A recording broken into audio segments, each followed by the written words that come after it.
جامعہ منصورہ سندھ میں الخدمت فاؤنڈیشن پاکستان کے نائب صدر کا دورہ۔ جامعہ منصورہ سندھ جو دینی اور دنیاوی علوم کے حسین امتزاج کا قدیمی درسگاہ ہے۔ جامعہ میں آج ایک خصوصی تقریب کا انعقاد کیا گیا۔ اس تقریب میں الخدمت فاؤنڈیشن پاکستان کے نائب صدر ذکر اللہ مجاہد نے شرکت کی۔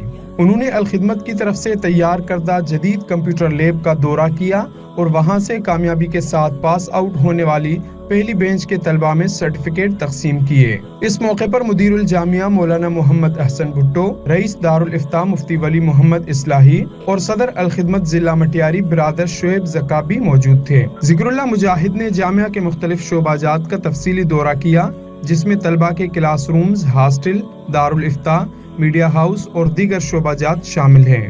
اس دورے کے دوران انہوں نے کلاس رومز میں طلباء سے سوالات کیے اور ان کی تعلیم اور تربیت کے حوالے سے خیالات معلوم کیے۔ اس کے بعد انہوں نے اسٹاف روم اور ہاسٹلز کا بھی وزٹ کیا، جہاں انہوں نے طلباء کو فراہم کی جانے والی سہولیات کا جائزہ لیا۔ ذکر اللہ مجاہد نے جامعہ کے میڈیا ہاؤس کا دورہ کیا اور وہاں جاری منصوبوں اور کاموں کی تعریف کی۔ اس اہم دورے نے جامعہ منصورہ اور الخدمت فاؤنڈیشن کے درمیان تعاون کو مزید فروغ دینے میں اہم کردار ادا کیا۔